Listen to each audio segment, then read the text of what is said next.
At least 25 students were trapped at the coaching institute on the first floor. The fire started on the ground floor of the commercial building, preventing the students from escaping. Even the fire department officials were not able to enter the building as a result. Eventually, the students were rescued from the windows. All the students managed to get out with only minor injuries. Police said that the building didn't have an operational emergency exit. The fire department is checking if the complex was ever issued a fire clearance certificate. From the 1st of October, Delhi's Indira Gandhi International Airport will become India's first 5G-enabled airport. What does this mean? Passengers flying in or out of Delhi can experience 5G services. 5G services will be provided at the domestic departure flyer. In fact, 5G services will also be there at the international arrival terminal, the baggage area in T3. Travelers will be able to enjoy 20 times faster data speed. Passengers will require a 5G-enabled phone and a 5G-enabled SIM card. Akash Ambani, the head of India's largest telecom firm, Jio, has been named in Time magazine's 100 list of rising stars. The magazine has called Ambani the scion of the Indian industrialist royalty, who was always meant to rise in the business. He is the only Indian on the list.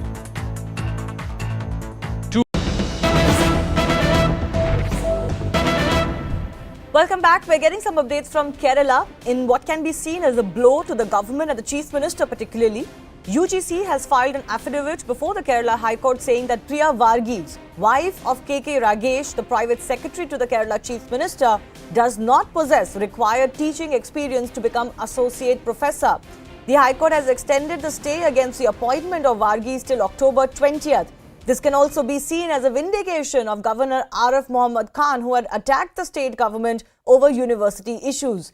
Pradeep Pillai, editor News 18 Kerala, is also joining us. Pradeep, this is an embarrassment for the government. Will they be forced to act now? Totally, yes, because the affidavit filed by the University Grants Commission leaves nothing to speculation or discussion or debate, because it very clearly says that from the facts stated in the writ petition, the said period cannot be treated as teaching or research experience to be claimed for appointment to a teaching post. This is clearly described in clause 3.11 of the UGC Regulations 2018. And the affidavit also very clearly quotes the extract. It clearly says the time taken by candidates to acquire MPhil and or PhD degrees shall not be considered as teaching or research experience to be claimed for appointment. Further, in case the particular appointee or the candidate has done research while simultaneously teaching without taking any leave, then the claim would have been there. So the affidavit goes on to mention that it is clear that the study leave taken by the fifth respondent, that is Priya Varghese, for obtaining the PhD degree cannot be treated as teaching or research experience, which adds claim and credibility to the stance taken by the governor, saying that norms were violated and this appointment is not in order. Back to you. Thank you so much, Pradeep, for bringing us more perspective on that. We'll wait and see how the Kerala government responds to this. Finally, before I leave, as one of the year's most awaited film, Ponniyin Selvan 1 checks into cinemas today, we bring you the stars of the movie, Aishwarya Rai Bachchan, along with music composer A.R. Rahman and the film's director, Mani Ratnam, talking about their expectations from the movie. Arun मोरी और करिगार्डन को मिलकर यहाँ आने से हमें रोकना होगा। I am feeling the pressure. I can't tell you how much. Is this how you guys feel when you work together and we have all these expectations from you? No. No, because once you're involved in your work and you go deep, and it's just that doing that stuff. You've always said that Mani sir brings out the best in everyone. Yeah. But what do the two of them bring out in you, sir? They push me. Yeah. That Rahman. was kind of nice. Loaded. The push me could be go anyway. It could go anyway. So you should elaborate. You should elaborate. How does ma'am push you? No, I mean, she surprises you by learning Tamil, like even better than the Tamil actor does. How do you pronounce Chola in Tamil? Chola. See, she says it really, and she makes an You, effort. you say it? Chora. Oh, okay. My God. Sir. Everything that the three of you do elevates each other's thing and elevates the movie and the performance. I watch all of your songs on repeat. Now, on the count of 1, 2, 3, the three of you have to tell me the favorite song of yours that three of you have worked on together. You can't pick favorites. And also because you're talking about the two of them, each one is a fresh approach. It's not about being repetitive. It's not about let's do it like then at any point in time. And each, I think that's what, I mean, I don't know if the word is push each other or evoke out of each other, but the point is that the search is a constant to create. So each one has its own unique personality. You can't select. But most of my favorite portions of her in this movie, you should watch. For the BGM. It's the way he's choreographed or whatever she's done, it's taken that mesmerizing actually.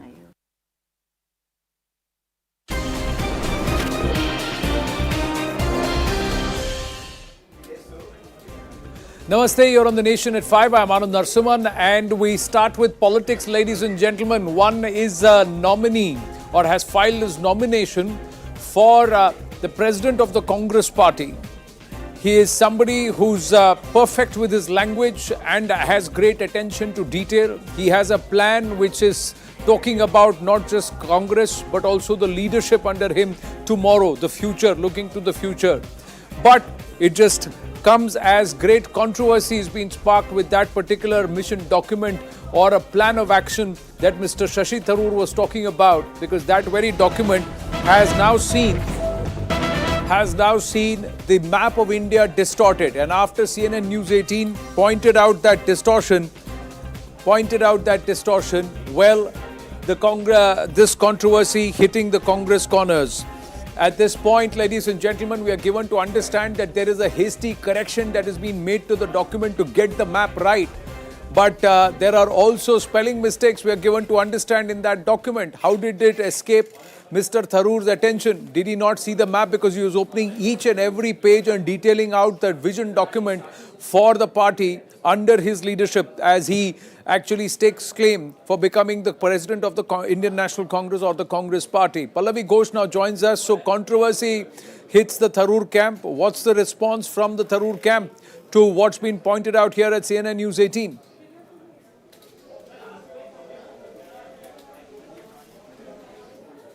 Pallavi, can you hear me?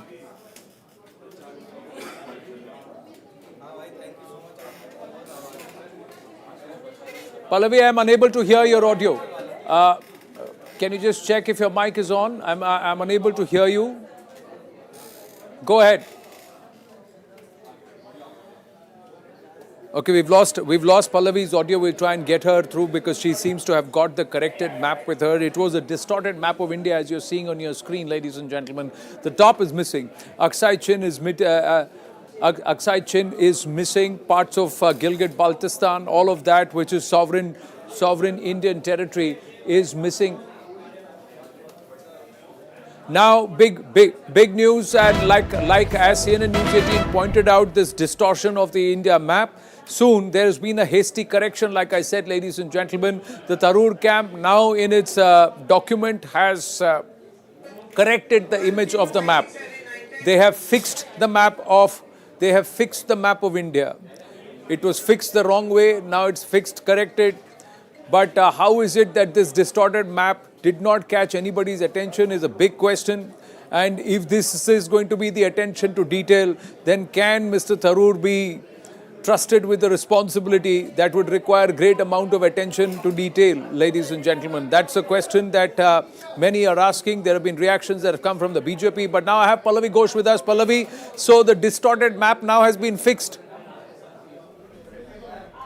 Yes, that's right. So this is the map which we can see has now been corrected. Earlier, Anand, the map which was missing were parts of the POK, for example, and a part of the Akshay Chin. And so it was not showing the entire version of India's map. So it was a distorted map which was a part of the manifesto. I would say this is horribly embarrassing for precisely the reason because he's known to be savvy, erudite, and also someone who must have personally vetted the manifesto. But this apart, whenever there are issues of national interest, national security, Shashi Tharoor certainly has been the face of that argument. And also, if you remember, Anand, every time he takes on the British Raj, he's known for his comments against the British Raj. So there's no excuses he can give as far as the manifesto is has gone. And as expected, the BJP has lapped on to the on the Congress party. Also, remember at this point of time, the Bharat Jodo Yatra is going on, which travels from Kanyakumari to Kashmir. And once again, for the BJP, this is going to be a handle to hit out not just at Tharoor, but also at the Congress party. We are given to understand not at the cost of trying to pick at things, but he's somebody who's very, very clear with his language, and he does pay attention to detail. He wants to get things right. There are even spelling mistakes with his hashtag. We are given to understand. So how did it escape attention? Did he not go through it, or did they not think much of the fact that this map was distorted? Because they distributed copies to all the media there, and he is even there on record saying ye Hindi mein bhi hai. Yes, and in fact, he is the first one to come out with a manifesto. The Congress party, otherwise, Mallikarjun Kharge does not have any such manifesto. His chips were, in any case, down in terms of sheer numbers. And you're right, you know, he has an entire team which works for him. He himself is believed to micromanage and be very particular about what goes out. Therefore, in this case, any excuse that my team did it and I cannot be held responsible is an argument which has become very difficult to buy.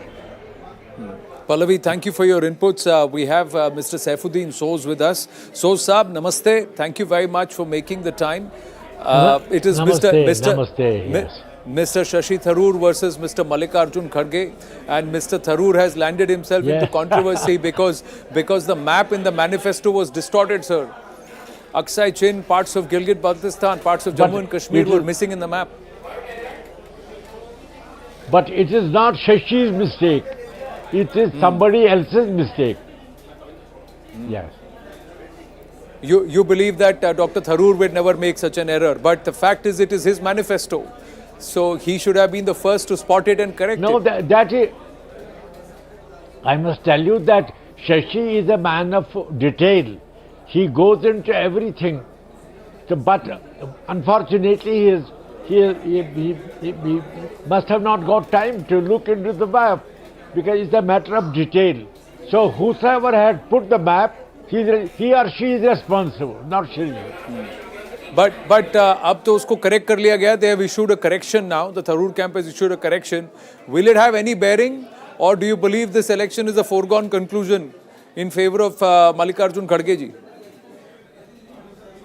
You see, I have a situation in my mind that Mallikarjun Kharge is a senior fellow, and he weighs his words before he speaks. I know him very closely, and I appreciate he's a gentleman of the first water.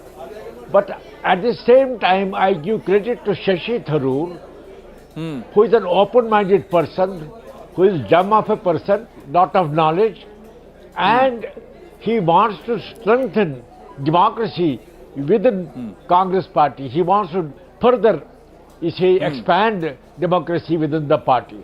In my mind, as I told you, there is a situation. Sonia Gandhi and Rahul Gandhi need to be congratulated. Rahul Gandhi was the first to declare to Sonia ji and others, he will not be a candidate. It has to be a non-Congress. And I want to congratulate Rahul Gandhi that he's stuck to this position, and this is the situation. It will create warmth in his heart and mind. Now everybody should vote the way they want. Kharge is a very good face, loyal figure, and he, as I told you, he weighs his words in his mouth and then he utters. Shashi is a gem of a person. He has lot of future. He is younger. He will have the innings. I wish both of them well. Ji, Sosa, please stay with me because Amit Malviya of the BJP has pulled out an old tweet of Dr. Shashi Tharoor. It is tweeted on the 21st of December 2019 during the anti-CAA protests, and there again the map of map of Bharat is distorted. The crown jewel, Jammu and Kashmir, is without the crown. So that part, very clearly, it just seems that it's the same map which has found its way into the manifesto of Dr. Shashi Tharoor. Mr. Amit Malviya has tweeted where he says, in the name of anti-CA protests, Congress MP Shashi Tharoor posted a mutilated map of India. This can't be an oversight. Earlier, Farhan Akhtar did it, and now him. Who is he trying to please? His co-conspirators in Pakistan or radical constituents back home? This is an old tweet of his, which is tweeted again, dated the 21st of December 2019. Soon after, the poster came out as DCC Kozhikode. Mr. Amit Malviya with us on the phone line. Mr. Malviya, you are saying that this is not the first time. Dr. Tharoor is a repeat offender, is your charge. Exactly. He has posted a similarly mutilated map of India in December 2019, and the same map found its way to his manifesto. So clearly, he has expressed his mind on more than one occasion, and he perhaps believes that this will find him favor with the Gandhis, and that is why this has been repeated again and again. This is not a coincidence, this is not a gaffe, but this is the intent of the Congress party and its top leadership, who are now vying to be the president of the party. Okay. But Amit Malviya ji, I have Saifuddin Sosa with me, and they say that it is his team. Dr. Tharoor is somebody who pays great attention to detail. It is Dr. Tharoor's team which has printed it, and it's their error, and you cannot blame Dr. Tharoor for it. For the first time in my life, I'll probably agree with Mr. Sood, saying that Tharoor is a man of detail. And yes, these maps have been vetted by him. They have been posted by him on his Twitter account and his social media platforms in the past. And now they find their way in a document as serious as the manifesto. So he's right. Tharoor is a man of detail, and he wants India splintered. And we are quite clear that Tharoor is reflecting the mind of the Gandhis, who believes that parts of Aksai Chin and parts of Kashmir, which are illegally occupied by Pakistan, perhaps even Siachen, should be just given away on platter. And that is exactly what is being manifested in Tharoor's utterances and his documentation. Mr. Malviya, thank you for speaking with us. I'm going to go back to Saifuddin Sosa. Sosa, now the BJP is alleging that this is not the first time. He has done this in the past too. He has tweeted a distorted map of India. So how can somebody like him claim to become or want to become or be elected president of the Congress party? Is this the intent of the Congress party? That's the BJP's political allegation. I will tell you, Mr. Malviya was saying as if he is deliberately, maligning Shashi Tharoor on this. It is on behalf of Shashi that somebody will have placed a map somewhere. It is wrong on the part of the fellow who put up this map. We can raise objection. But Mr. Malviya saying that it is a deliberate attempt of Shashi Tharoor, I reject this allegation. I know Shashi for decades. He is a conscientious citizen of India. He respects Constitution of India, and he respects democracy, not as a social situation in India. Now we are a mature democracy, but he appreciates democracy and promotes that democracy within the Congress party. I know Shashi. He can't make this mistake deliberately. So Mr. Malviya should not insist that it is a deliberate attempt on the part of Shashi Tharoor. Then Malviya will have to produce a lot of evidence on that. Because so Shashi evidence is a that he is man. He respects Constitution. He respects India's democracy. He respects democracy within the Congress party. But is he a popular choice, or is it Mr. Kharge, Sosa? No, see, Kharge is a very acceptable face. He's a gentleman. Sometimes it's very difficult to compare personalities. Shashi has very good qualities in his character, but that is a separate situation this time. As far Kharge is concerned, he is a loyal person. I have seen him as a parliamentarian for a long time. He weighs his words and then utters an expression.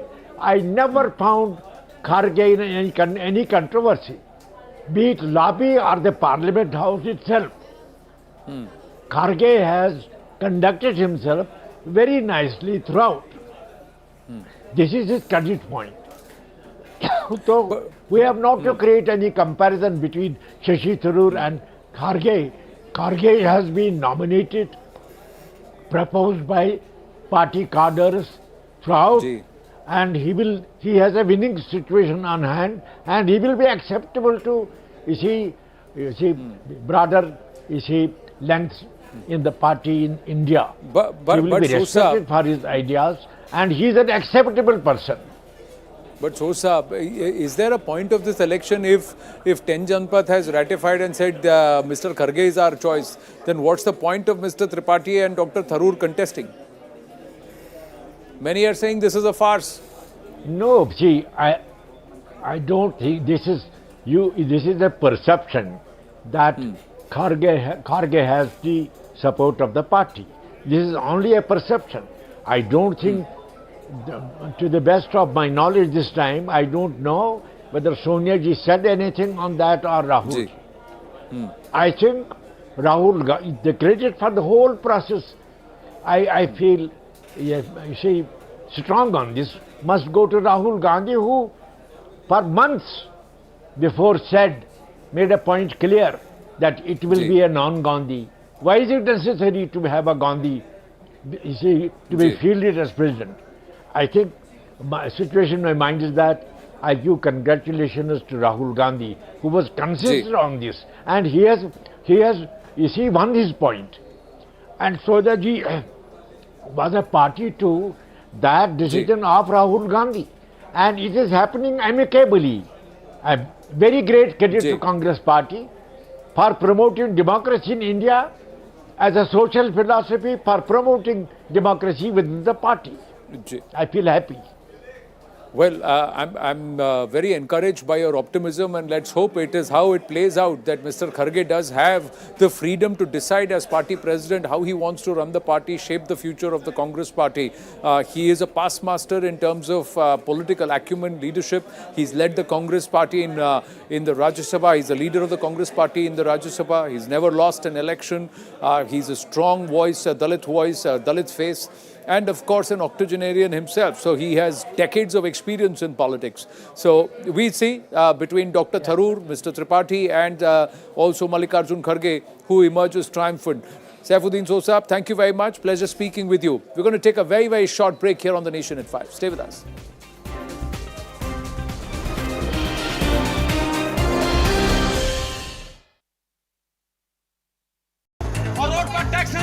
The constable had seized the scooter of an advocate for alleged violation of traffic rules. The scooter was kept in a godown meant for seized vehicles for further legal procedures. But the lawyer landed up at the godown to take away the two-wheeler. When the cop tried to stop the lawyer from exiting the building, he knocked her down with the scooter and tried to flee. He even tried to assault some men who came and confronted him. The lawyer was arrested based on the cop's complaint. The woman cop suffered injuries on her leg and hands from the fall. Prime Minister Modi is on a 2-day visit to his home state Gujarat. He led a grand 2.5-kilometer long roadshow in Surat and then went to Bhavnagar to launch a slew of development projects. Gujarat is going to polls later this year, and the ruling BJP is leaving no stone unturned to ensure that it retains power. Later in the evening, Prime Minister Modi went to Ahmedabad. He declared open the 36th edition of the National Games, the country's elite multi-sporting competition. He stood in an open-top motor vehicle adorned with the branding of the National Games and took a lap around the packed stadium that's named in his honor. Dozens of students were trapped after a fire broke out in a coaching center in Convoy. At least 25 students were trapped at the coaching institute on the first floor. The fire started on the ground floor of the commercial building, preventing the students from escaping. Even the fire department officials were not able to enter the building as a result. Eventually, the students were rescued from the windows. All the students managed to get out with only minor injuries. Police said that the building didn't have an operational emergency exit. The fire department is checking if the complex was ever issued a fire clearance certificate. From the 1st of October, Delhi's Indira Gandhi International Airport will become India's first 5G-enabled airport. What does this mean? Passengers flying in or out of Delhi can experience 5G services. 5G services will be provided at the domestic departure pier. In fact, 5G services will also be there at the international arrival terminal, the baggage area in T3. Travelers will be able to enjoy 20 times faster data speed. Passengers will require a 5G-enabled phone and a 5G-enabled SIM card. Akash Ambani, the head of India's largest telecom firm, Jio, has been named in Time magazine's 100 list of rising stars. The magazine has called Ambani the scion of the Indian industrialist royalty, who was always meant to rise in the business. He is the only Indian on the list. 2 blasts were reported in Jammu and Kashmir's Udhampur today, and this comes just a week before the Home Minister is on a multi-day visit to Jammu.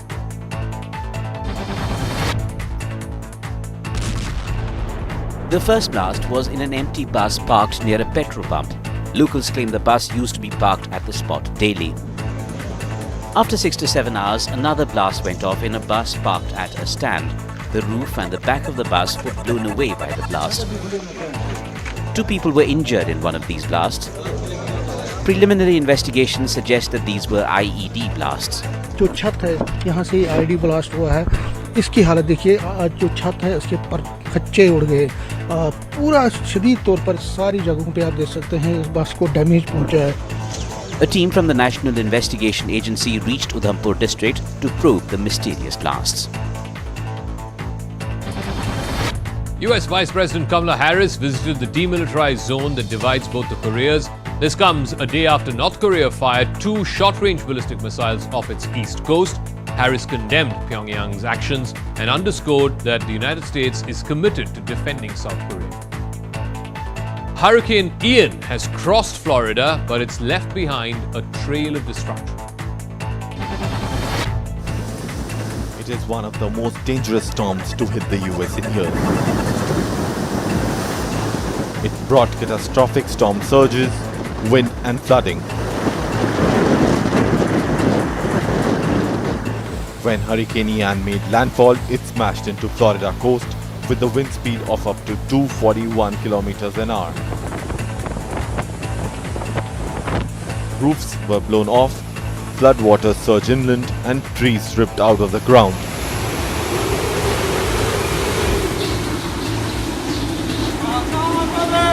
$2.4 million homes and businesses in Florida were left without power.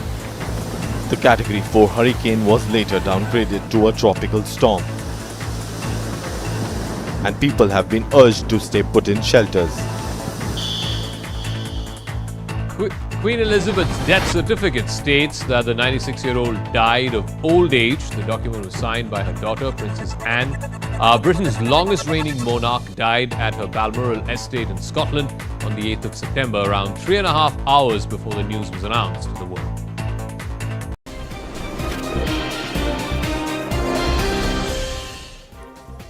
Three nominations have been filed for the post of Congress President. The entire process continues as the voting will happen, and finally we will get to know who it is on the 19th when the voting will take place. On 17th the voting takes place. The decision will be announced on the 19th of October. So you have Mr. Tripathi, you have Dr. Shashi Tharoor and then Mallikarjun Kharge. So there are 3 nominations that have been filed. Now, there are others who are actually telling Dr. Tharoor and Mr. Tripathi, please withdraw because the favorite is Mr. Mallikarjun Kharge. Joining us now is the Health Minister of Chhattisgarh, T.S. Singh Devji. Namaste, sir. 3 nominations. Your thoughts?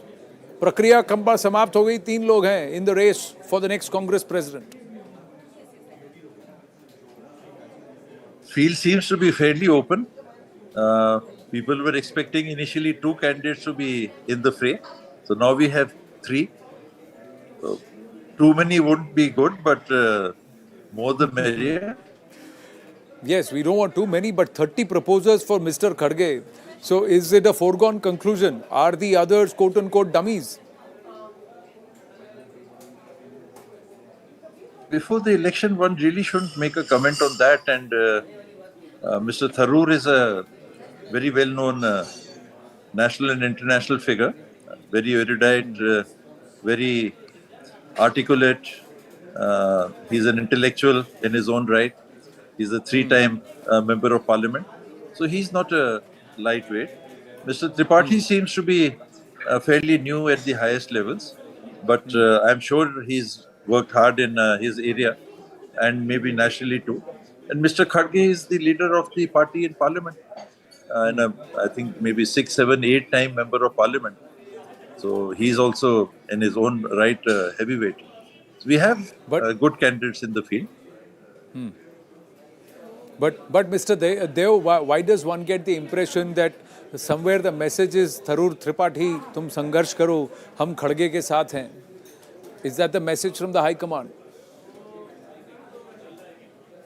No, High Command has studiously avoided taking sides. So that is very clear. There are no indications from the High Command to anybody.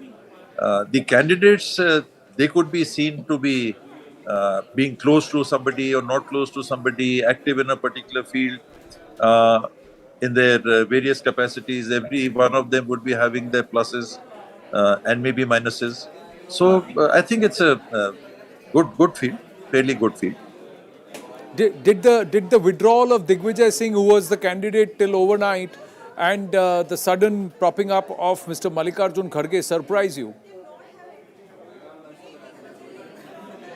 Not really. I think the way I was seeing it was that there was only one nomination. So maybe some people would have taken the forms to ensure that it didn't go uncontested. And then there would have been again coming together of minds and taking a call. And it's good. It should be consultative too, competitive, but consultative. And that is the way any election is fought. You canvass, you lobby, you get in touch with people. You do that usually after the election. Here we are also seeing it done before the election. So it's a good thing, I think. But Mr. Kharge had said he's not in the race. Digvijay Singh himself is on record saying that I checked with Mr. Kharge, he's not in the race, so that's why I put my hat in the ring, threw my hat in the ring. Now he's in the fray, I can't fight against Mr. Kharge, so I'm pulling back. Really fully aware of. But if Mr. Digvijay Singh ji has said something, there must be substance to it. That apart, Mr. Kharge's name has been in circulation. There are various names which have been in circulation, and Mr. Kharge's name has been one of them. Names that we have heard. Mr. Kharge's name certainly was one of them. But in your political wisdom, Mr. Deo, what happened with Ashok Gehlot? Why did he pick Chief Minister of Rajasthan over President of Congress Party? I think I need to keep quiet on that now because there's been an advisory issued by the All India Congress Committee to not make any comment. So my lips are sealed now. I'm sure you have an opinion, Mr. Deo, but beaten by the advisory. But on a serious note, where do you see the road ahead for the Congress Party? Is it still going to be controlled by 10 Janpath, or whoever is now elected Congress President will get a free hand?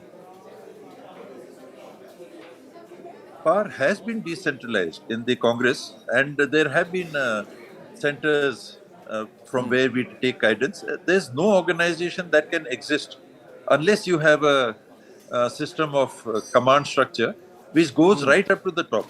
Whether it is a business, whether it is an industry, whether it is, pardon me for saying so, whether it is the media, whether it is a family, no organization can exist without there being some sense of a command structure.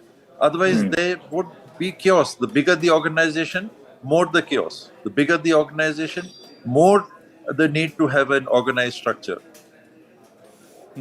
Mr. Dev, Mr. Khadge right now seems to be the front runner to take guard. But which guard will he bat for? The old guard or the new guard within the Congress party? He's certainly elderly. So to that extent, and being such an old public representative, I don't think he's lost an election. That is the impression I had. I really don't know all the details. But somebody with that sort of an experience, so certainly he represents the old guard as far as age is concerned. But then you're as old as you are in your mind.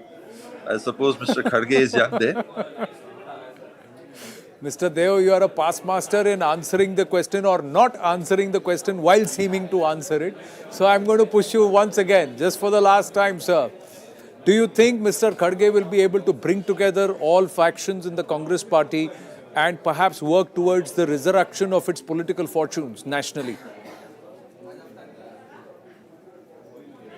No, certainly everybody has to pitch in. No one person can do it. No one person ever. It just is impossible. We tend to take, for the ease of conversation or otherwise, we tend to limit ourselves to an individual. But it never can happen so. It has to go down the structure. We tend to put responsibilities on one person. We tend to generalize on other occasions. If we win a cricket match, we say, "Captain, very well done."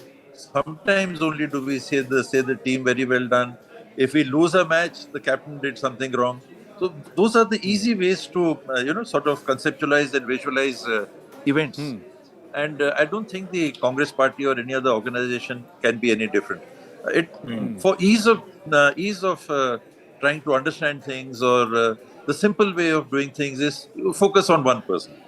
But it is never so. This is a team game, and the team will win on the performance of all its players. Only a Tendulkar or a Gavaskar or a Kapil Dev cannot win you a match. It has to be a team effort. So not ever Mr. Khadge, and we should never have been always saying Rahul Gandhi ji or Sonia ji. That is trying to put your responsibility on somebody else's shoulders. It has to be, everybody has to count.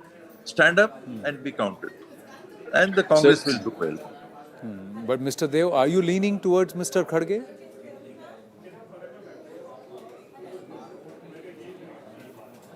We need to keep the, so to say, secrecy of the ballot. And I don't know if my name is on the ballot list, whether I'm a voter or not. I didn't become a PCC member. So as an MLA, if I have been co-opted, I really don't know yet. I haven't seen the voter list. But my best wishes to whoever. Mr. Dev, thank you very much. Always a pleasure speaking with you. Thank you for speaking with us and making the time. I know you got a flight to catch, so we'll let you go. Thank you very much. We're going to take a very short break here on The Nation at 5. But on the way out, here's a quick reminder. IndianoftheYear.com. Get onto it.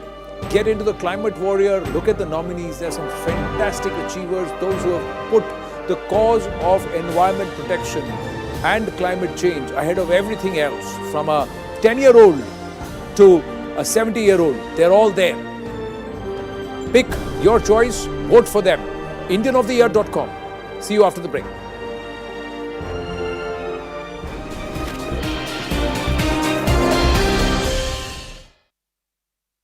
Pacer Jasprit Bumrah has been ruled out for the T20 World Cup after he complained of back pain. Bumrah did not play the first T20 against South Africa on Wednesday. Bumrah travelled to Bengaluru to undergo fresh scans on his back. After Team India's big win on Wednesday, fans got a glimpse of Virat Kohli's video call with wife Anushka Sharma. We'll leave you with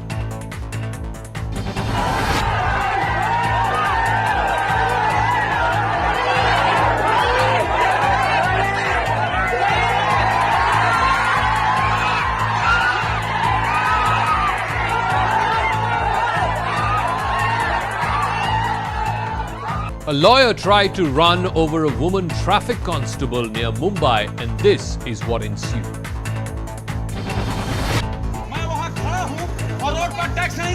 The constable had seized the scooter of an advocate for alleged violation of traffic rules. The scooter was kept in a godown meant for seized vehicles for further legal procedures. but the lawyer landed up at the godown to take away the two-wheeler. When the cop tried to stop the lawyer from exiting the building, he knocked her down with the scooter and tried to flee. He even tried to assault some men who came and confronted him. The lawyer was arrested based on the cop's complaint. The woman cop suffered injuries on her leg and hands from the fall. Prime Minister Modi is on a two-day visit to his home state Gujarat. He led a grand 2.5-kilometer-long roadshow in Surat and then went to Bhavnagar to launch a slew of development projects. Gujarat is going to polls later this year and the ruling BJP is leaving no stone unturned to ensure that it retains power. Later in the evening, Prime Minister Modi went to Ahmedabad. He declared open the 36th edition of the National Games, the country's elite multi-sporting competition. He stood in an open-top motor vehicle adorned with the branding of the National Games and took a lap around the packed stadium that's named in his honor. Dozens of students were trapped after a fire broke out in a coaching center in Convoy. At least 25 students were trapped at the coaching institute on the first floor.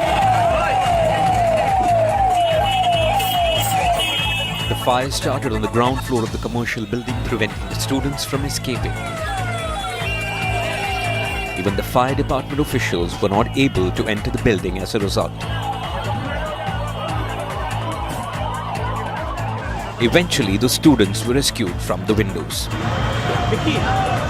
All the students managed to get out with only minor injuries. Police said that the building didn't have an operational emergency exit. The fire department is checking if the complex was ever issued a fire clearance certificate. From the 1st of October, Delhi's Indira Gandhi International Airport will become India's first 5G-enabled airport. What does this mean? Passengers flying in or out of Delhi can experience 5G services. 5G services will be provided at the domestic departure playa. In fact, 5G services will also be there at the international arrival terminal, the baggage area in T3. Travelers will be able to enjoy 20 times faster data speed. Passengers will require a 5G-enabled phone and a 5G-enabled SIM card. Akash Ambani, the head of India's largest telecom firm, Jio, has been named in Time magazine's 100 list of rising stars. The magazine has called Ambani the scion of the Indian industrialist royalty, who was always meant to rise in the business. He is the only Indian on the list.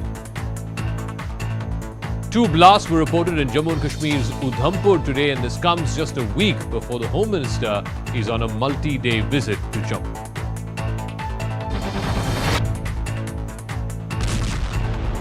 The first blast was in an empty bus parked near a petrol pump. Locals claim the bus used to be parked at the spot daily. After 6 to 7 hours, another blast went off in a bus parked at a stand. The roof and the back of the bus were blown away by the blast. 2 people were injured in one of these blasts. Preliminary investigations suggest that these were IED blasts. जो छत है यहाँ से ID blast हुआ है, इसकी हालत देखिए, जो छत है उसके पर खच्चे उड़ गए, पूरा शदीद तौर पर सारी जगहों पे आप देख सकते हैं इस बस को डैमेज पहुंचा है.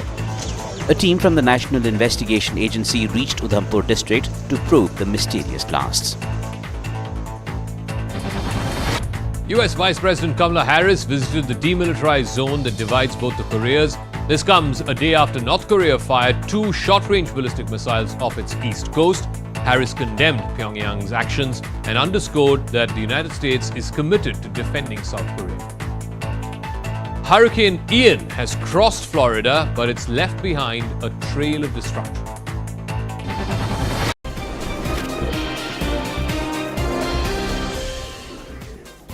We're back on the nation at 5. Big news coming through. The roads seem to be cleared for Nawaz Sharif's return to Pakistan. Nawaz Sharif, the former Prime Minister who actually left Pakistan on health grounds, but more importantly, he's been declared as a proclaimed offender and to be arrested as soon as he steps back on Pakistani soil. He's now currently based out of London. He should be back, and this is after the former Finance Minister of Pakistan, Ishaq Dar, his return that happened on the 28th of September. Now, according to sources, the procedure of return of the PMLN leader Nawaz Sharif after Ishaq Dar has also now been decided. Sources have said that the legal team of the PMLN has prepared for Nawaz Sharif's return. Nawaz Sharif will be given a security bond or an undertaking from the army establishment and of course the government upon his return, ahead of his return. Sources say that he will appear for regular bail during the period of the security bail. So the security bail just gives him a blanket cover that he will not be arrested, incarcerated upon touching down on Pakistani soil. He will then have to present himself before court where he will have to seek bail formally from the courts. Now, there the court can decide whether to grant him bail or to send him to jail. But we're given to understand even that aspect, ladies and gentlemen, has now been managed as the decks have been cleared for him to come back. We're going to take yet another quick break here before we turn the spotlight towards the referendum where Russia will formally annex nearly 15% of Ukraine. But on the way out, for the #1 news streaming channel, log on to youtube.com/CNN News 18 and stay up to date with the latest news updates around the world. Stay with us here on The Nation at 5.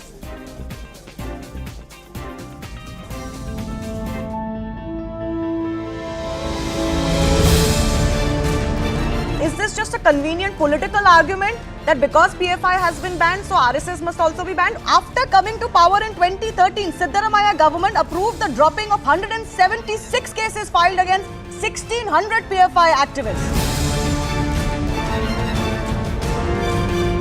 You cannot, on the one hand, empower a nation with F-16s for anti-terror ops, while saying, hey, we found you patronizing Ayman al-Zawahiri. The Haqqani network has been propped up as 50% of the government in Taliban in Afghanistan by Pakistanis. The Congress High Command completely underestimated how much support Ashok Gehlot has within the legislature party and completely overestimated Sachin Pilot's support within the CLP. Central Bureau of Investigation arrested Vijay Nair, close aide of Deputy Chief Minister Manish Sisodia. And as per the agency, Vijay Nair received 6% commission from liquor barons. Can the Aam Aadmi Party continue to call this witch hunt or vendetta?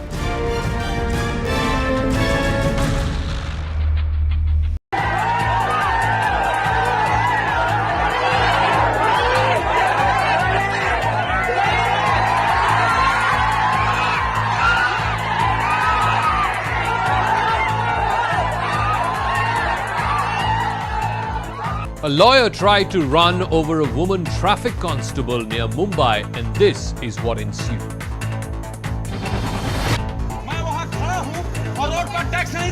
The constable had seized the scooter of an advocate for alleged violation of traffic rules. The scooter was kept in a go-down meant for seized vehicles for further legal procedures. But the lawyer landed up at the go-down to take away the two-wheeler. When the cop tried to stop the lawyer from exiting the building, he knocked her down with the scooter and tried to flee. He even tried to assault some men who came and confronted him. The lawyer was arrested based on the cop's complaint. The woman cop suffered injuries on her leg and hands from the fall. Prime Minister Modi is on a 2-day visit to his home state Gujarat. He led a grand 2.5-kilometer long roadshow in Surat and then went to Bhavnagar to launch a slew of development projects. Gujarat is going to polls later this year and the ruling BJP is leaving no stone unturned to ensure that it retains power. Later in the evening, Prime Minister Modi went to Ahmedabad. He declared open the 36th edition of the National Games, the country's elite multi-sporting competition. He stood in an open-top motor vehicle adorned with the branding of the National Games and took a lap around the packed stadium that's named in his honor. Dozens of students were trapped after a fire broke out in a coaching center in Convoy. At least 25 students were trapped at the coaching institute on the first floor. The fire started on the ground floor of the commercial building, preventing the students from escaping. Even the fire department officials were not able to enter the building as a result. Eventually, the students were rescued from the windows. All the students managed to get out with only minor injuries. Police said that the building didn't have an operational emergency exit.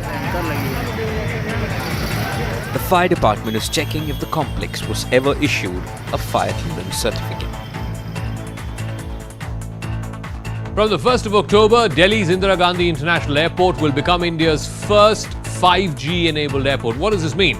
Passengers flying in or out of Delhi can experience 5G services. 5G services will be provided at the domestic departure pier. In fact, 5G services will also be there at the international arrival terminal, the baggage area in T3. Travelers will be able to enjoy 20 times faster data speed. Passengers will require a 5G-enabled phone and a 5G-enabled SIM card. Akash Ambani, the head of India's largest telecom firm, Jio, has been named in Time magazine's 100 list of rising stars. The magazine has called Ambani the scion of the Indian industrialist royalty, who was always meant to rise in the business. He is the only Indian on the list. 2 blasts were reported in Jammu and Kashmir's Udhampur today, and this comes just a week before the Home Minister is on a multi-day visit to Jammu.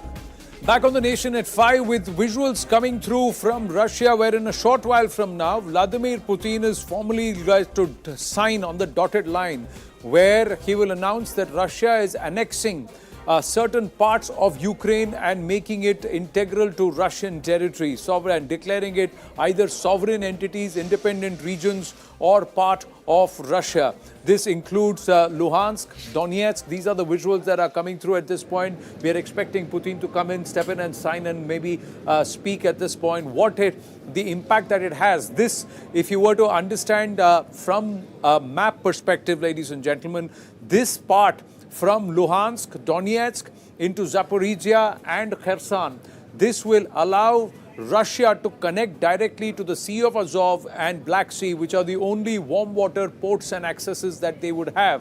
So this is something which the Russians would want, and they will formally annex this particular region and this entire area for them. Sanjay Suri is joining us. Sanjay, it seems to be raining where you are. Swasti Rao and Ambassador Ashok Sajjan are also with us.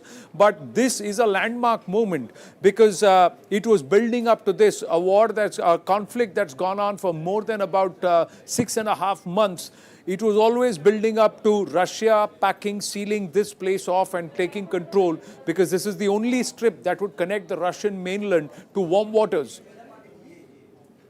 Well, you suggest that this is some sort of Russian triumph. I'm not sure that is the case. You suggest that there is a strategic advantage, and certainly if you were to look at the map and draw arrows, then some things would stand out. But the position on the ground is quite different, and the position in the real politics is quite different. This is not going to be a move that any country will accept. The whole world is distancing itself from it, and that includes countries that have been close to Russia. China has put out a statement suggesting that it is not going to endorse this. Israel, which has had very close ties with Russia, is not. Certainly, India is not likely to endorse this. And this is not going to be access to port in normal commercial, peaceful situations. This is going to exacerbate the conflict. It will deepen the conflict, as the UN Secretary General has warned.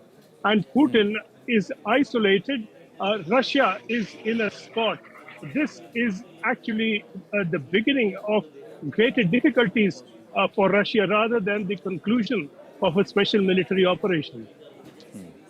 Well, this is not to say that what Russia is doing is right. This is just the Russian point of view. And the Russian point of view emerges from the aspect that there was an agreement that was signed between America and Ukraine on the 10th of November 2021 that allowed, it was a strategic security partnership. So quite literally, it allowed American warships into the Black Sea in the guise of military exercises along with Ukraine, which Vladimir Putin directly saw as an affront to Russia and an effort to try and choke Russia.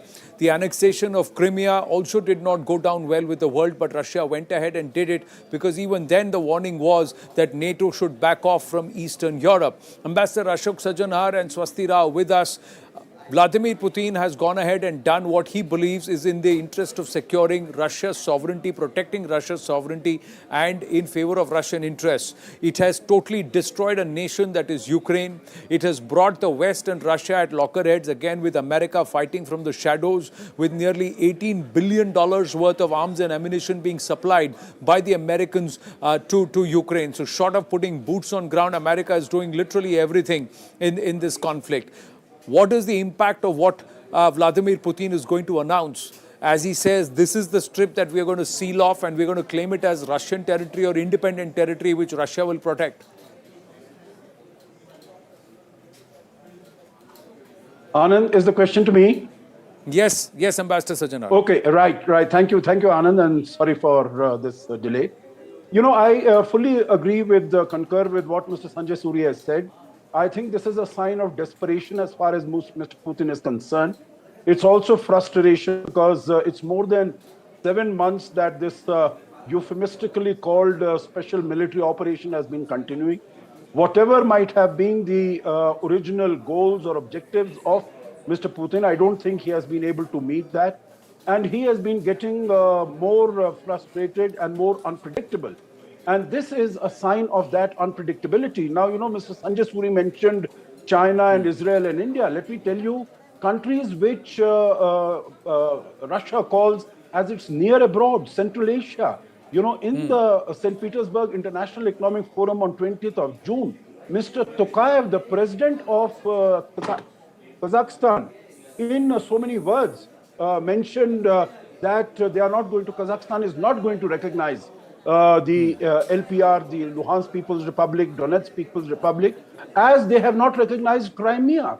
You know, I think the West was possibly willing to live with Crimea because of its history, that it had been handed over by Khrushchev to Ukraine, and then it belongs to Russia in terms of the population, the culture, customs, tradition, languages.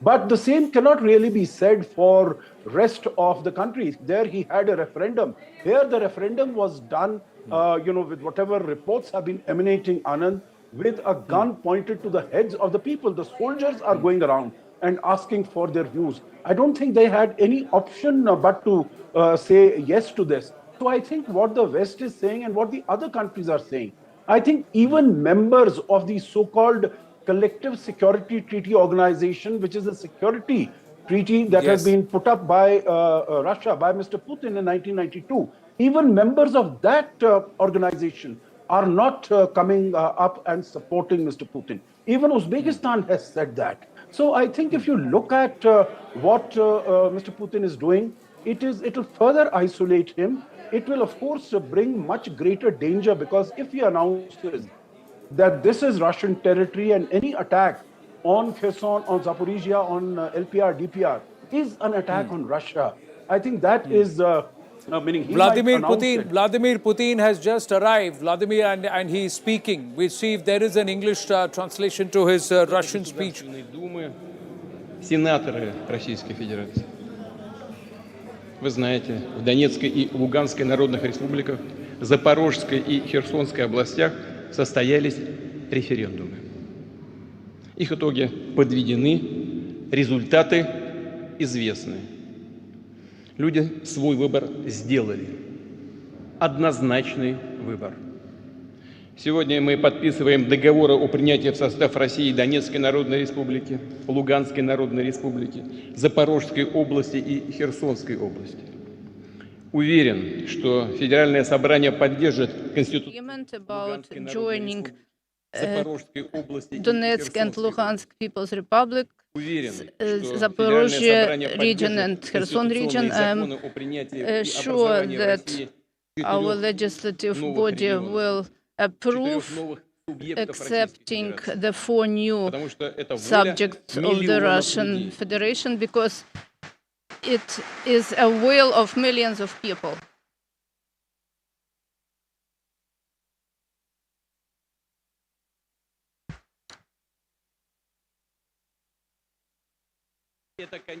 And it is, of course, their right.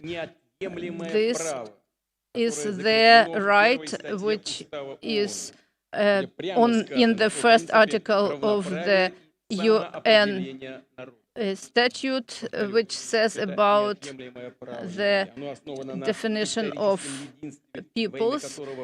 It is founded on the historical unity of generations of our peoples, those who during centuries was building and defending Russia. Suvorov, Rumyantsev and Ushakov were fighting our grandfathers and great-grandfathers were fighting during the Great Patriotic War. We will always remember those who did not put up in 2014, who died for their right to speak their language, for the right of preserve their culture, to live, the fighters of Donbass and of Khatyn, those mercenaries, civilians, Ukrainians, Russians, peoples of different nationalities. Alexander Zakharchenko, leader of Donetsk, and Olga Kachur, Alexei Mozgovoi, prosecutor of Lugansk, Gorenko, Nurmagomedov, and all our military who died during the special military operation. They are heroes. Heroes of great Russia, and I ask you to honor their memory with a minute of silence.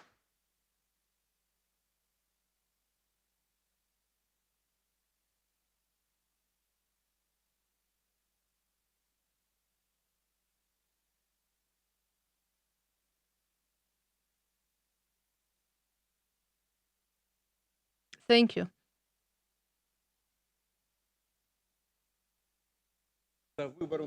Has been made by Vladimir Putin, where Luhansk and Donetsk, formerly now part of Russia, is the announcement, and Kherson and Zaporizhia have been declared independent regions.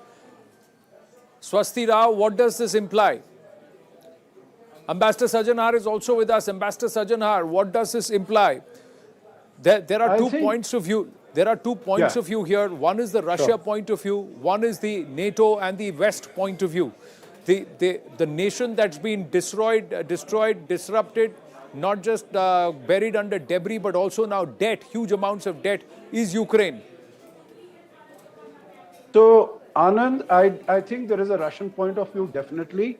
And the other point of view is not a Western and American point of view. I think that is a point of view that is shared by a large majority of the world.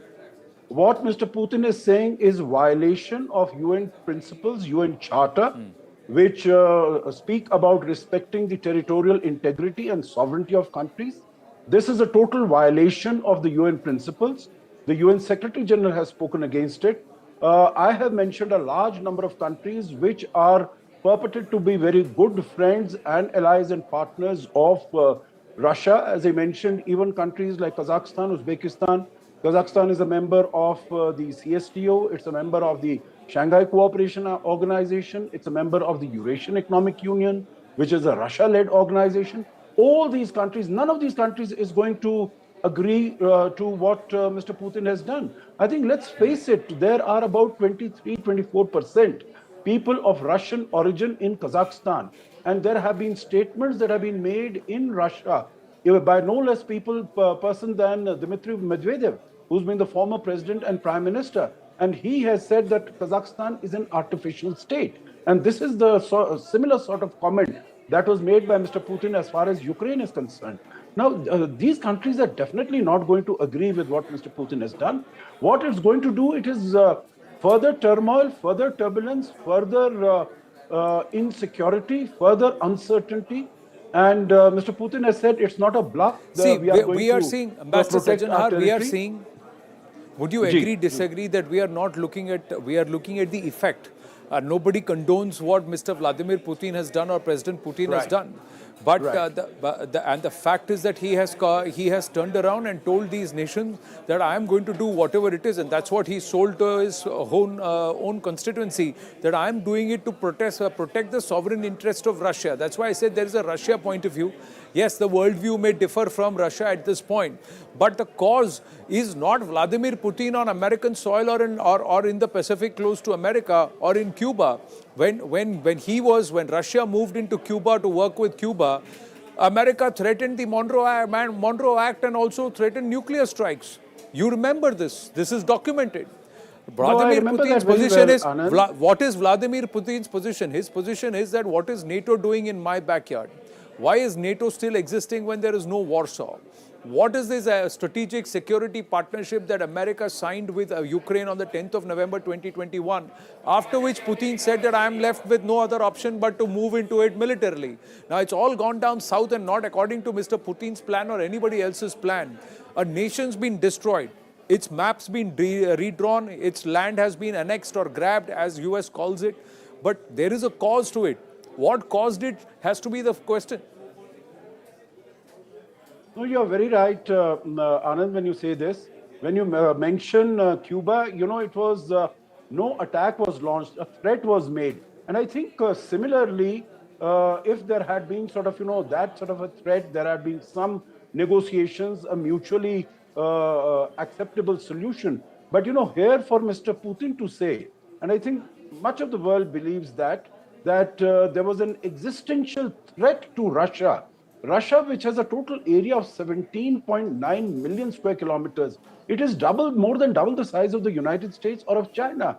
I don't think Russia ever faced any existential threat. There might have been sort of, some war here and there, some skirmishes, The biggest significance, Ambassador Sajjanar, is that their window to the world, that means via sea trade or warm water access, was the Black Sea and the Sea of Azov.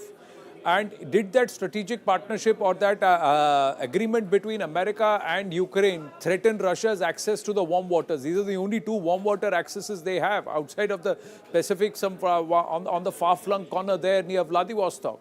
But in this part of Russia, the Central Asian part of Russia, did not have any access to warm water.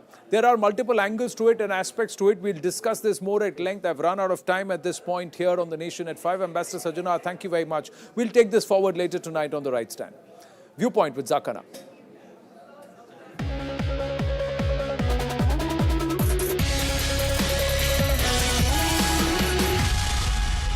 Hello and welcome to Viewpoint. I'm Zakir Jacob. After days of drama around the Congress presidential election, we today finally have clarity on who the contest is going to be between. It's going to be between Shashi Tharoor, who is the unofficial candidate, the rebel candidate.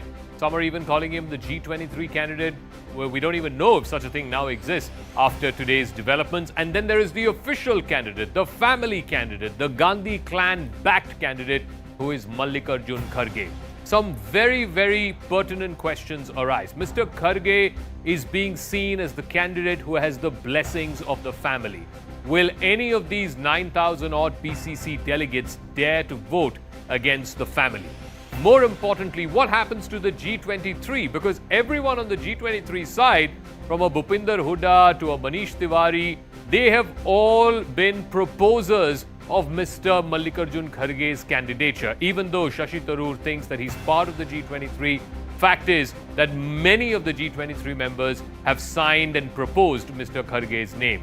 So, the question that begs to be asked, if the point of this entire exercise was that the family will not back any candidate, it's going to be an open, free and fair election, will that come to pass? Because everyone in the Congress and everyone in the country knows that 80-year-old Mr. Kharge is the chosen one.